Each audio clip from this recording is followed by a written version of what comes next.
The year is 1765. A seed of discontent had been sown in the hearts of American colonists. For over a century they had lived under British rule, enjoying relative autonomy. However, the British Parliament, burdened by the costs of the French and Indian War, sought to tighten its grip on the colonies. The colonists, fiercely protective of their liberties, viewed these new measures as an infringement upon their rights. The cry of "no taxation without representation" echoed through the streets. The Stamp Act, passed in 1765, was the first spark that ignited this simmering discontent into open resistance. The Sons of Liberty organized protests and demonstrations, further fueling the flames of rebellion. From Boston to rural farmlands, a spirit of defiance spread like wildfire. The stage was set for a showdown that would determine the fate of a nation.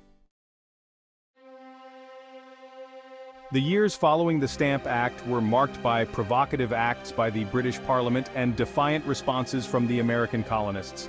The Townshend Acts of 1767, which levied taxes on goods like tea, glass, and paper, further inflamed tensions. The situation reached a boiling point on a cold night in March 1770. British soldiers clashed with angry colonists, resulting in the deaths of 5 colonists, including Crispus Attucks. This event, known as the Boston Massacre, fueled the growing sentiment for independence. In December 1773, colonists disguised as Native Americans dumped 342 chests of tea into Boston Harbor, an act known as the Boston Tea Party. The British government responded with punitive measures known as the Coercive Acts, which only served to strengthen the colonists' resolve. The colonies were united in their opposition to British rule. In response to the Coercive Acts, colonial leaders from 12 of the 13 colonies convened in Philadelphia in September 1774. This assembly, known as the First Continental Congress, marked a pivotal moment in the road to revolution. The Congress, composed of men from diverse backgrounds, found common ground in their shared grievances against the British Crown.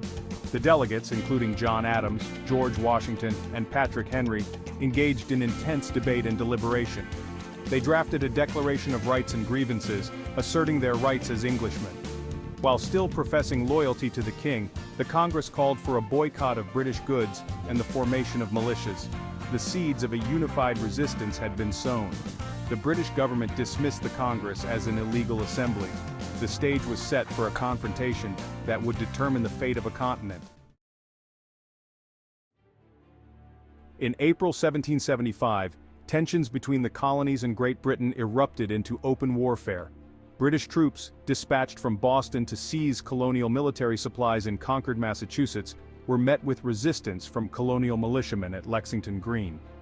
This skirmish, the shot heard round the world, marked the beginning of the American Revolutionary War. Outnumbered but determined, the colonial militiamen fought bravely against the well-trained British regulars. Volunteers from surrounding towns joined the fray, forcing the British to retreat back to Boston. The battles of Lexington and Concord demonstrated the colonists' willingness to fight for their liberties. The colonies were now at war with the most powerful nation on earth. In May 1775, the Second Continental Congress convened in Philadelphia. The delegates, united by a common desire for liberty, took a momentous step on July 4, 1776, adopting the Declaration of Independence. Penned by Thomas Jefferson, the Declaration articulated the colonies' grievances against British rule and boldly proclaimed their separation from Great Britain. It asserts that all men are created equal, endowed with certain unalienable rights, including life, liberty, and the pursuit of happiness. The Declaration was a call to arms, inspiring ordinary men and women to fight for a cause greater than themselves. The signing of the Declaration was an act of defiance that reverberated across the globe. The American Revolution was a long and arduous struggle, a testament to the courage and determination of the American people.